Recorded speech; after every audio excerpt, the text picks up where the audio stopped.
फिर एक बार सबको बहुत बहुत धन्यवाद मिले हैं, उनका भी मैं बहुत बहुत अभिनंदन।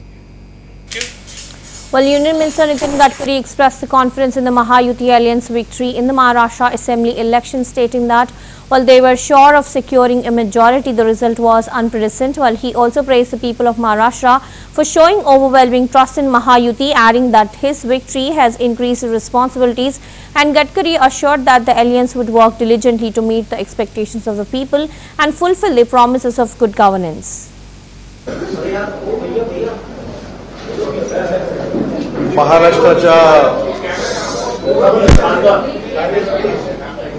महाराष्ट्राच्या निवडणुकीमध्ये अभूतपूर्व यश भारतीय जनता पार्टी आणि घटक पक्ष राष्ट्रवादी काँग्रेस आणि शिवसेना यांना मिळून महायुतीला आजपर्यंतच्या इतिहासामधलं सगळ्यात मोठं यश मिळालं। या यशामध्ये विदर्भात पण फार मोठं आणि चांगलं यश मिळालं आणि नागपूर शहर आणि जिल्हा मिळून देखील जनतेने मोठ्या प्रमाणावर समर्थन केलं। या निवडणुकीमध्ये आणि विशेषतः लोकसभेच्या निवडणुकीमध्ये मोठ्या प्रमाणावर दुष्प्रचार केला गेला होता की संविधान आम्हाला जर 400 जागा मिळाल्या तर आम्ही संविधान बदलवू, पण ते सगळा प्रचार चुकीचा होता। हे जनतेने आता या निवडणुकीतून सिद्ध केलं आणि सगळ्यात संजीवला येते अजून एक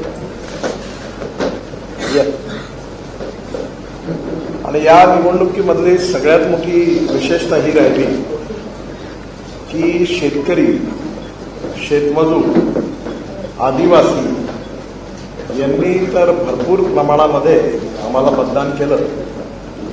विशेषतः महाराष्ट्र सरकारची जी लाडली बहीण योजना होती त्या योजनेच्या द्वारे देखील महिलांनी अतिशय उत्स्फूर्तपणे मतदान केलं आणि त्याचा सगळा परिणाम म्हणून आजपर्यंतचे सगळे रेकॉर्ड तोडून अभूतपूर्व सफलता महायुतीला मिळाली।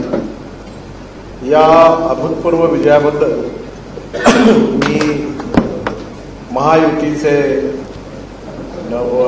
माननीय मुख्यमंत्री श्री शिंदेजी, त्याचप्रमाणे देवेंद्र फडणवीसजी, अजित पवार यांचं